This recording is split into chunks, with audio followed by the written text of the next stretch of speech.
Jadi, apakah vegetarian diharuskan di dalam agama Buddha? Dan apa suta-suta yang dapat dikaitkan dengan topik vegetarianisme ini? Oke, pertama-tama sebelum memulai, saya akan menjelaskan apa itu vegetarian.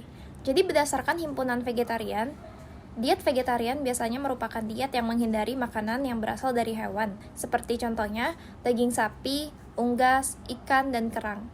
Akan tetapi, pola makan vegetarian sendiri masih dibagi menjadi beberapa jenis. Maka ketentuan dan pandangannya pun berbeda, tergantung pada jenis. Jadi, apa pandangan Buddhis tentang makan daging? Dalam hal ini, kita harus mensampingkan pandangan pribadi dan bersikap lebih terbuka untuk melihat pandangan Buddha. Hal ini penting sekali karena beliau adalah Tathagata yang mengetahui dan melihat. Sutta dan Vinaya akan menjadi sumber referensi dalam menjawab pandangan Buddha tentang makan daging. Agama Buddha sebenarnya tidak menolak ataupun menganjurkan praktik vegetarian. Di dalam sutta-sutta, Buddha tidak mengatakan bahwa praktik vegetarian adalah benar atau salah. Juga di dalam ajaran Buddha, seseorang bebas untuk memilih apa yang mereka jadikan makanan, baik itu sayuran maupun daging. Mengonsumsi makanan penting sekedar untuk bertahan hidup dalam jangka waktu lama. Mengenai hal ini, Sang Buddha berkata, semua makhluk hidup bertompang pada makanan. Jadi, apa suta-suta yang dapat dikaitkan dengan topik vegetarianisme ini? Pertama-tama, saya akan menjelaskan tentang kronologi hidup Buddha. Jadi pada zaman Buddha Gotama, salah satu seorang biku yang bernama Biku Dewadatta mengajukan 5 permintaan kepada Buddha. Salah satunya adalah agar para biku diwajibkan untuk tidak memakan daging dan ikan sepanjang hayatnya. Salah satu sutta yang dapat dikaitkan adalah Majjhima Nikaya 55, yaitu Sang Buddha membedakan antara daging yang diizinkan dengan daging yang tidak diizinkan.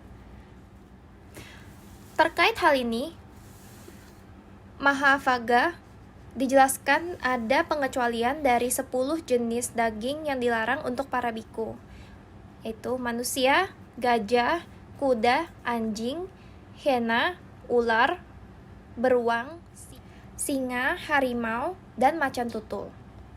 Kedua yaitu Sutta Nipata 2.2. Di sini Sang Buddha mengingat kembali suatu peristiwa pada kehidupannya yang lampau, pada masa Buddha Kassapa.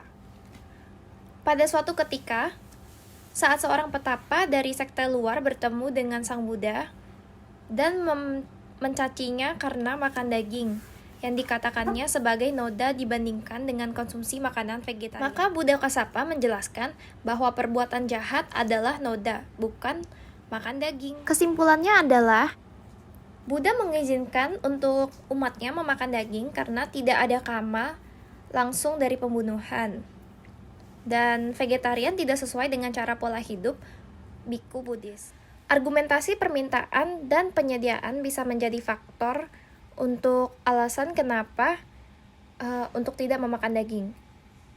Karena banyak orang berpendapat meskipun telah menjalankan 3 syarat seperti tidak melihat, mendengar, dan mencurigai, tetaplah makan daging adalah membunuh. Mereka percaya bahwa dengan adanya permintaan, maka penyediaan daging pun terjadi. Akan tetapi, perlu kita bedakan bahwa permintaan dan penyediaan dikelompokkan menjadi 2 bagian. 1. Sebab dan akibat duniawi tetap melibatkan kehendak. 2. Kama vipaka adalah tindakan disertai kehendak dan hasil. Argumen ini tidak berlaku. Vegetarianisme juga mendorong pembunuhan.